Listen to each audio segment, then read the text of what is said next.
नाम है आपका? भैया मैंने वाला मेरे का नाम। बताइए क्या कहेंगी आप? अरे दैया मेरा बच्चा दे दो मोको। अरे दैया मेरा बच्चा दे दो मोको। मेरे सब कुछ ले ले हो मेरे बच्चा को दे दो दैया। अरे दैया मेरी जिंदगी ले लो मेरे बच्चा की ये जिंदगी दे दो। कार्रवाई फारवाई कुछ नहीं गई, वो सब करते तो बॉडी तो कम से कम मिल जाती है हमारे बच्चे की। क्या बताएं अब आप वह हमारे लड़के की बॉडी मिल जाए बस, और हमें कुछ नहीं चाहिए आपके प्रशासन से। बॉडी मिल जाए हमारे बेटे की। सबसे पहले आप एक तस्वीर देखिए। वीडियो में साफ नजर आ रहे जो शख्स है वो अवधेश है। अपने 15 साल के मिथुन की तलाश कर रहे थे। वो पतंग उड़ा रहा था, अचानक नाले में गिर जाता है, फंसता है। इसके बाद वो अपने आप को संभाल नहीं पाता और इसी दरमियान वो एमसीडी के नाले में गिर जाता है। जब लोगों को खबर मिलती है, सूचना दी जाती है प्रशासन को, लगातार वो सर्च ऑपरेशन करते हैं, रेस्क्यू किया जाता है। लेकिन पिता जो है प्रशासन के सामने घुटने टेक चुके थे। उन्हें लग रहा था कि सही तरीके से उनके बच्चे का रेस्क्यू नहीं हो रहा है। थक हार कर वो कहते हैं कि मुझे मेरे बेटे की लाश ही बरामद हो जाए, उसी में मुझे तसल्ली मिल जाएगी। जब नहीं कुछ मिलता तो वो खुद नाले में उतरते हैं। अपने हाथों से कूड़ा जो आप देख सकते हैं एमसीडी के नाले में, वो खुद अपने हाथों से हटाते हैं और अपने बेटे मिथुन की डेड बॉडी को तलाश रहे थे कि किसी भी हाल में उसकी डेड बॉडी बरामद हो जाए, तब जाकर उनके परिवार को संतुष्टि मिलेगी। सोचिए, प्रशासन वहां पर मौजूद थी, एनडीआरएफ मौजूद थी, दिल्ली की फायर ब्रिगेड की टीम मौजूद थी। इसके बावजूद एक 15 साल के मिथुन की डेड बॉडी जो है 4 दिन बाद बरामद की जाती है। ये तस्वीरें दिल्ली के जसोला इलाके की है, जहां पर शाहीन बाग की ओर जाते हुए ये नाला जो है, वहां के एक मेट्रो के नीचे जो ब्रिज होता है उसमें फंसा डेड बॉडी आखिरकार 4 दिन बाद प्रशासन को मिलता है, जिसे लेकर अब पोस्टमार्टम के लिए रवाना कर दिया गया है। एक बार आप इस वीडियो को देखिए कि पूरी कैसे एक बेबस पिता अपने बच्चे की लाश को तलाश रहे थे।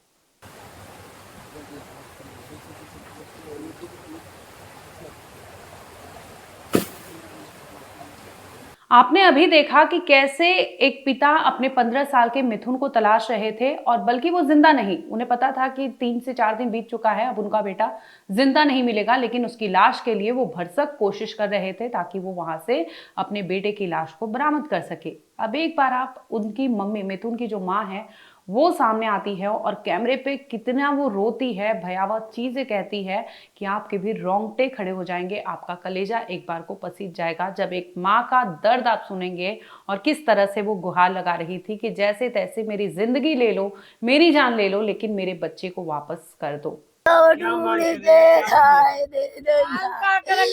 बच्चा मोए दे दो दैया रे। अरे दैया मैं कुछ नहीं मांगते हो दैया रे। मेरा बच्चा मोको दे दो दैया रे। मेरे बच्चा को मोए दे दे। अरे दैया मोए दे दो मेरो बेटा, ओ बेटा।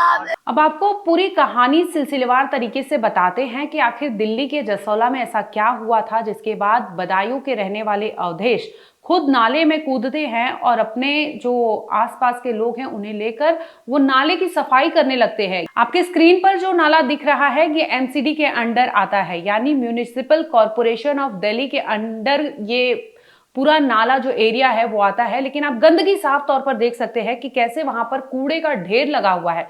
कूड़े के बीच में एक पिता खुद नाले में उतरने पर मजबूर हो जाता है। क्यों? क्योंकि उनका 15 साल का 8वीं क्लास का बेटा जो है पतंग उड़ा रहा था। इसी दरमियान वो डिसबैलेंस होता है और इसके बाद नाले में जाकर गिर जाता है। जब सूचना मिलती है मौके पर प्रशासन को भी अलर्ट किया जाता है, लेकिन टीम जो है जांच पड़ताल करती है और उनके हाथ कुछ नहीं लगता।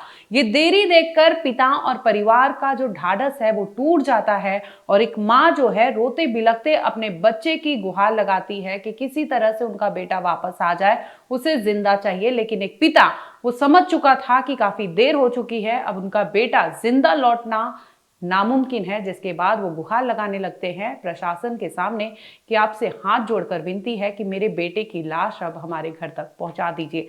आखिरकार 4 दिन के बाद पुलिस और प्रशासन को सफलता मिलती है, जिसके बाद आपको स्क्रीन पर दिखा रहे हैं हम तस्वीरें, जो कि दो एरिया जो है पैरेलल में एरिया आपको बता रहे हैं, स्क्रीन पर दिखाई दे रहा होगा। एक मेट्रो लाइन जा रही है आपके लेफ्ट साइड में और दूसरी तरफ आप देख सकते हैं दिल्ली मुंबई एक्सप्रेसवे है, वो दोनों आपको दिखाई दे रहा होगा। इसके बीच में जो जगह बसती है वहां पर नीचे नाला है, नाले के ऊपर से जो मेट्रो का ब्रिज जाता है, उसी ब्रिज में वो लड़के की लाश फंसी मिलती है। साफ तौर पर देखिए कि कैसे वहां पर कूड़े का ढेर है, कूड़े के ढेर में एक लाश जो है जाकर फंस चुकी थी। पुलिस लगातार एनडीआरएफ जो है सर्च ऑपरेशन कर रही थी। जसोला जिस गांव इलाके से लड़के का सूचना मिला था कि वो वहां पर बह गया है, वहां पर पुलिस लगातार सर्च ऑपरेशन कर रही थी, लेकिन कूड़े की भंडार वहां पर भी लगी हुई थी। और दूसरी ओर जब वो तलाशते तलाशते आगे शाहीन बाग की ओर आते हैं तो वहां देखते हैं कि मेट्रो ब्रिज के नीचे वो लाश दबी हुई थी। आखिरकार उसे निकाला जाता है और एक तरफ शाहीन बाग है, दूसरी तरफ जसोला है और इसी के बीच में एक लाश बरामद होती है। वो 15 साल के मिथुन की बरामद होती है। जैसे ही परिवार और माँ को खबर मिलती है, उनका हौसला टूट जाता है, क्योंकि लगातार वो पता था उन्हें कि क्या होने वाला है, कैसी खबर मिलने वाली है। लेकिन जैसे तैसे आखिरकार 4 दिन बाद एक बच्चे की डेड बॉडी बरामद की जाती है, जिसमें अपनी माँ, उनकी माँ सामने आती हैं, उनके पिता सामने आते हैं, उनकी मौसी सामने आती है, जो लगातार प्रशासन को ही सवालों के घेरे में लाकर खड़ी कर देती है कि लगातार वो इतने दिन से लापता था और जिस तरह से ढिलाई हुई है। पिता तो ये भी कह दिए कि अगर किसी और का, सांसद का, नेतागढ़ का या फिर कोई हाई प्रोफाइल शख्स का कुत्ता भी घूम जाता है तो उसे तलाशने में लगभग 1 से 2 घंटे में वापस कर दिया जाता है। लेकिन यहाँ पर एक गरीब बस्ती है, एक पिछड़ा इलाका है और वहां पर इतनी गंदगी में लोग आने जाने के लिए मजबूर है और ऐसे में एक 15 साल के बच्चे का वहां पर एक्सीडेंट होता है, इस तरह की चीजें आती है। लेकिन प्रशासन जिस तरह से ढीलापन करता है, उस पर परिवार ने साफ तौर पर कई सवाल उठा दिए हैं कि अगर सही समय पर सही चीजें की जाती तो वो बच्चा बचाया जा सकता था। बावजूद इसके अब बात करते हैं, जिस तरह से वहां पर आप देख सकते हैं कि एमसीडी का वो नाला है जो कूड़े का ढेर है, उसके बावजूद वहां पर रेसिडेंसी यानी लोग रहने के लिए मजबूर है।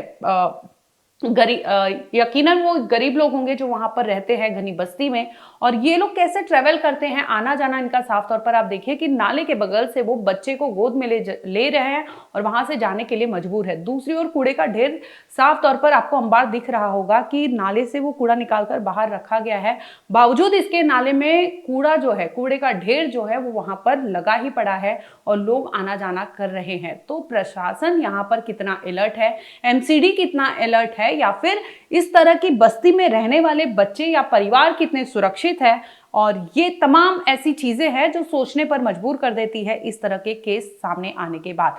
इस पूरे मामले पर मिथुन के पिता ने क्या कहा वो सुन लीजिए। अवधेश कुमार। अवधेश जी कहाँ के रहने वाले हैं आप लोग? बदायूं के। यहाँ कब से रह रहे हैं? यहाँ इस कॉलोनी में हमें हो गई 5-6 साल तो हो गई होंगी। क्या हुआ था, कितने बजे की घटना है, बच्चे का क्या नाम है, उम्र कितना है? कल 11 बजे की गिरा था हमारा लड़का यहाँ, 14-15 साल उम्र है उसकी, मिथुन नाम है। अच्छा, 8वीं क्लास में पढ़ता है। अच्छा, कौन से स्कूल में? ये सरकारी स्कूल है। अच्छा, तो क्या हुआ था? नहीं पता, हम तो काम पे थे, यहाँ से जाने कैसे गिर गया कोई पता ही नहीं चला। तो बोल रहे पतंग को लूटने के? नहीं पता, हम नहीं थे यहाँ। अच्छा, हाँ, हमें नहीं पता कैसे गिर गया कैसे नहीं गिर गया, मगर मिला नहीं। ये नाला खुला हुआ है? हाँ, नाला तो पूरी खुला हुआ है। अच्छा, हाँ, पूरा खुला हुआ है। क्या मानते हैं, अगर नाला बंद होता तो आज आपका बच्चा होता अपने पास? बच्चा होता ही हमारा, यहाँ कोई सुविधा होती तो। कल कौन कौन सी टीम आई थी? सब टीमें आई थी, एनडीआरएफ की टीम आई थी और गोताखोर भी आए, मगर सर इसमें कोई किसी ने घुस के नहीं देखा। कितना गड्ढा है? गड्ढा है 5-6 फीट। अच्छा, पानी का बहाव बहुत तेज है? हाँ, पानी का भाव ऐसे ही रहता है ये। अच्छा, कब तक चला रेस्क्यू ऑपरेशन? ये 12 साढ़े 12 बजे आए पुलिस वाले, फिर वो आए, उन्हें बुलाया था। जब जाके कुछ ऐसी कार्रवाई कुछ नहीं की, सब करते तो बॉडी तो कम से कम मिल जाती हमारे बच्चे की। बता दो ये परिवार यूपी के बदायूं का रहने वाला है। किराए के मकान में ये रहा करते थे। जो ये एरिया बताया जा रहा है जसोला दिल्ली का, वहीं पर ये बस्ती में रहा करते थे परिवार के साथ। और परिवार के लोगों को जब सूचना मिलती है वहां पहुंचते हैं और 4-5 साल से मिथुन और उनके परिवार के लोग वहां रहते थे। मिथुन एक सरकारी स्कूल में पढ़ाई करने जाता था। जाहिर है जिस एरिया में रहते हैं, जिस लोकेलिटी में रहते हैं, ये बेबस मजबूर इंसान है, मजबूर लोग हैं जो वहां पर इस तरह की चीजों से डील करते होंगे। सोचिए खुले में वो नाला जो है वहां पर मॉस्किटो होंगे, फिर जर्म्स होंगे, कितनी चीजें, गंदगी कैसी है आपके स्क्रीन पर दिखाई दे रहा होगा ये विजुअल। लेकिन बावजूद इसके वहां पर लोग रहने के लिए मजबूर है। कई लोगों का ऐसा कहना है कि इसमें लगातार ये लोग सूचना देते हैं कि वहां पर गंदगी जो है वो साफ कराई जाए, नाला जो है वो कवर किया जाए, लेकिन ऐसी चीजों पर जू तक नहीं रेंगता प्रशासन पे। और जिस तरह से ये बड़ा हादसा देखने को मिला कि एक 15 साल के लड़के ने पतंग खेलते हुए अपना बैलेंस खोया, इसके बाद वो नाले में जाकर गिर जाता है। दूसरी ओर वो परिवार, वो माँ बाप, वो लगातार अपने बच्चे के लिए हर एक भरसक कोशिश कर रहे थे। इतने मजबूर हो जाते हैं कि पिता खुद नाले में उतरते हैं और अपने हाथ से वो कूड़ा हटाते हैं ताकि कूड़े के ढेर में वो अपने बच्चे की लाश को तलाश रहे थे कि जैसे भी हो मेरा मिथुन वहां पर मिल जाए, लेकिन मिलता नहीं है। और आखिर अगले ही दिन शाहीन बाग की तरफ जाने वाला जो नाला है जसोला के पीछे, वहां पर लाश बरामद होती है। मेट्रो के ब्रिज के नीचे फंसा हुआ था। और ये जो ढेर है, आपको बता दूं कि शाहीन बाग का जो ब्रिज है वहां से ये आगरा कैनल को कनेक्ट करता है। फावड़ा रस्सी नहर में मांगी गई थी डालने के लिए। परिवार के लोग खुद बोल रहे थे कि हम उतरेंगे, लेकिन प्रशासन ने वहां सही काम किया और उन्हें कहा कि नहीं, आप नहीं जा सकते, टीम जो है रेस्क्यू कर रही है वही जा सकती है। जिसके बाद वो तमाम चीज़ें करते हैं, लेकिन जब निकलता है तो वहां से एक डेड बॉडी 15 साल के लड़के की, जिसके बाद पूरी बस्ती में मानो कोहराम मच जाता है, बवाल मचने लगता है।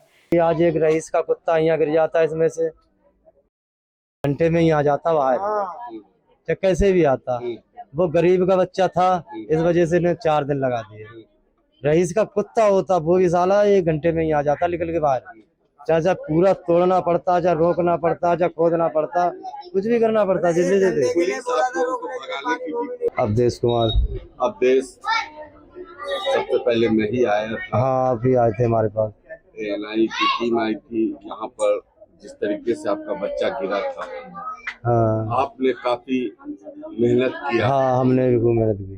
क्या कहेंगे 4 दिन के बाद आपका बच्चा मिला? क्या कहेंगे हम तो यही कहना चाहते हैं, अब हमारी बॉडी बच्चे की मिल जाना चाहिए। हमें पोस्टमार्टम को गई है, वो होके मिल जाना चाहिए। ये नाले का सावधान कुछ ऐसा हो जाए कि आगे से कोई हादसा नहीं हो किसी गरीब आदमी के साथ में। और सरकार जो भी हमारे बच्चे के मामले में निर्णय लेना चाहे वो सरकार करना चाहे, जो भी करना चाहे वो जाने। 8वीं में पढ़ रहा था, 15 साल का बच्चा था। 2-3 साल बाद मेरा जवान हो जाता बच्चा। मेरा तो बच्चा खो गया मेरे हाथों से। यहाँ पर सारे किराएदार लोग रहते हैं, बिहार हो, यूपी हो, बंगाल हो, कहीं के किराएदार बहुत ज्यादा है। ये सबसे बड़ी गलती अब क्या मांग करते हैं आप सरकार से? सरकार से हम क्या मांगते हैं? सरकार को नहीं दिखेगा अब क्या हो गया इनके साथ में, क्या नहीं हो गया। वो तो सरकार नहीं दिखती, अंधी नहीं है सरकार। सरकार सब जानती है, सब जानती है। NDRF और दिल्ली पुलिस फायर के लोग भी लगे रहे, क्या मानते हैं? लगे रहे थे वो, मगर जिस हिसाब से उन्हें करना चाहिए वही कहिए उन्हें कि आज एक रईस का कुत्ता यहाँ गिर जाता है इसमें से, तो वो साला 1 घंटे में ही आ जाता बाहर, चाहे कैसे भी आता। वो गरीब का बच्चा था, इस वजह से ने 4 दिन लगा दिए। रईस का कुत्ता होता वो भी साला 1 घंटे में ही आ जाता निकल के बाहर। चाहे पूरा तोड़ना पड़ता, चाहे रोकना पड़ता, चाहे खोदना पड़ता, कुछ भी करना पड़ता। पुलिस ने पहले दिन बहुत सारी खूब कोशिश की। हमारे भाई बंद जो लड़के यहाँ रहते हैं साथ में, आप जहाँ भी रहो वहाँ हो जाता है मेरे को। उनने आए, वो बोले हम कूद जाए, तो पुलिस वालों ने नहीं घुसने दिया। पहले दिन नहीं घुसने दिया। लड़कों ने बोला था कि हमें घुस जाने दो सर, हम अपने आप ढूंढ लेंगे, तुम सर ऑर्डर दे दो, रस्सा बांध कूद जाना। जो आदमी 25 फीट नीचे घुस सकता है, तो ये तो सीवर था, ये तो नाला था, बड़े आराम से घुस जाएगा इसमें। बच्चे का बॉडी कहाँ मिला? बच्चे का बॉडी मिला था सैनबाग जो है वो थाने के आगे नहर जा रही है, जो आगरा में मिल रही है जाके, उसमें मिली थी बॉडी। तो क्या मानते हैं, ये आप लोगों ने खोजा या प्रशासन? ये खैर खोज के तो प्रशासन ने ही दिया था, मगर प्रशासन ने ये करी हमारे साथ में गलती, इतनी बड़ी गलती ये कर दी कि हमारे बच्चे को खोजने में उनने 4 दिन लगा दिए। बस ये बहुत बड़ी वो कर दी। जब हमने उनसे बोला था, शनिवार को गिरा था, हमने उसी दिन बोला था कि यहाँ ऐसी कोई चीज मशीन मंगाओ, ये पहुंच के ये कचरा हटवा के दिखवा दो, बस हमारे दिल को तुरंत तसल्ली आ जाएगी। तो वो आज चौथे दिन जाके वहाँ मिली और 20 मिनट मशीन चली है वहाँ पर जाके, 20 मिनट में ही लड़का आ गया हमारा। बच्चा बॉडी जो है अभी कहाँ पर है? अब बॉडी को लिए एसएचओ साहब बोल के गए थे हमसे कि 1 घंटा हम आपके लिए दे देंगे। हम लेके भी नहीं साथ गए, पहले बॉडी जाने से पहले बोल रहे थे कि तुझे लेके चलूंगा, फिर बाद में नहीं लेके गए मुझे। वो एम्बुलेंस में वो बैठा डाल के और ऐसे भगे थे जैसे उन्हें किसी ने जेल में से छोड़ा हो एम्बुलेंस के लिए। वो तो हमारे भाई तो चले गए उनके साथ। अब आते हैं अवधेश कुमार पर, जिन्होंने साफ तौर पर कहा कि मेरा 15 साल का नौजवान बेटा वहां पर गिर गया था, उसे रेस्क्यू करने में 4 दिन लग जाते हैं, लेकिन उनका साफ तौर पर तंज था दिल्ली पुलिस रेस्क्यू टीम पर कि ये अगर चाहते समय रहते, क्योंकि अगर एक कुत्ता लापता होता है या फिर एक छोटी मोटी चीजें होती हैं, बड़े लोगों के साथ हादसा होता है तो फौरन एक्शन लिया जाता है, जिसमें त्वरित कार्रवाई होते हुए उसे बचाया जाता है। उन्होंने साफ तौर पर निशाना कुत्ते पर साधा कि अगर किसी का पेट है तो ये सब चीजें अगर खबर आते ही फौरन एक्शन में जुट जाती है। लेकिन यहाँ पर एक 15 साल का लड़का, सोचिए, नाले में तड़प रहा था, कूड़ेदान के बीच में वो फंसा हुआ था, जो नाले की गहराई होगी, आप अंदाजा लगाइए इस नाले को देखकर कि इसकी गहराई कितनी होगी। उसमें जाकर ये बच्चा फंस जाता है और उसके बाद जब मिलती है तो उसकी डेड बॉडी मिलती है, और एक नौजवान बच्चे की लाश अगर घर पर पहुंचती है तो उसके परिवार पर क्या बीत रही होगी, यहाँ पर हम अच्छे से इसका अंदाजा लगा सकते हैं। एक बार को कहने में खुद ये चीजें इतनी फील हो जाती हैं कि आप समझ नहीं आता कि आखिर लोगों को या फिर प्रशासन को क्यों ये सब चीजें नहीं दिखाई देती कि इतनी बड़ी लापरवाही अगर वहां पर बस्ती है, घनी बस्ती है, लोग रहते हैं, तो उस पर कायदे कानून होने चाहिए। वो ड्रेनेज सिस्टम जो है वहां का वो प्रॉपर कवर होना चाहिए या फिर फेंसिंग किया जाना चाहिए, ताकि किसी भी तरह का कोई बड़ा हादसा ना हो। क्योंकि पड़ोसियों का कहना है कि इस तरह के, क्यों आप साफ तौर पर देख सकते हैं कि लोग वहां से आ जा रहे हैं, अपने बच्चे को गोद में ले रहे हैं, अगर खुदा ना खास्ता किसी का पैर फिसला तो वो दोनों वहां पर नीचे जाएंगे। तो ऐसे में जरूरी है कि फेंसिंग हो या फिर प्रॉपर उसका एक कवरिंग होना चाहिए, ताकि किसी भी बड़े हादसे को आगे इस तरह की चीजें देखने को ना मिले और कोई बड़ा हादसा ऐसे दिल्ली में ना हो। ये दिल्ली के जसोला से आई वीडियो बेहद इमोशनल करने वाली थी, जो लगातार सोशल मीडिया पर सुर्खियां बटोर रही है। और एक पिता अपने बेटे की लाश को जिस तरह से तलाश रहे थे, आपको भी ये तस्वीर कहीं ना कहीं गमगीन कर कर छोड़ देगी, कचोट कर रख देगी। एक माँ की तड़प, एक माँ की बेबसी, एक माँ के आंसू, जो सुनकर आप भी तड़प जाएंगे कि आखिर उसके कलेजे के टुकड़ा कैसे वहां गिरा होगा और उसने कैसे वो सब चीजें डील की होगी। ये परिवार बेहद गरीब परिवार तबके से है और ऐसे में ये वहाँ पर सिर्फ और सिर्फ खाना कमाना, रोजी रोटी कमा रहे थे। लेकिन ऐसे में वो यूपी के बदायूं से दिल्ली आकर अपने 15 साल के मिथुन को खो देंगे, ये इन्होंने कभी सपने में नहीं सोचा होगा। फिलहाल आपको बता दें कि इस केस में जो चीज़ें हैं यही है कि 4 दिन बाद वो लड़के की लाश को बरामद कर ली जाती है और उसका पोस्टमार्टम के लिए उसकी डेड बॉडी को भेज दिया गया है।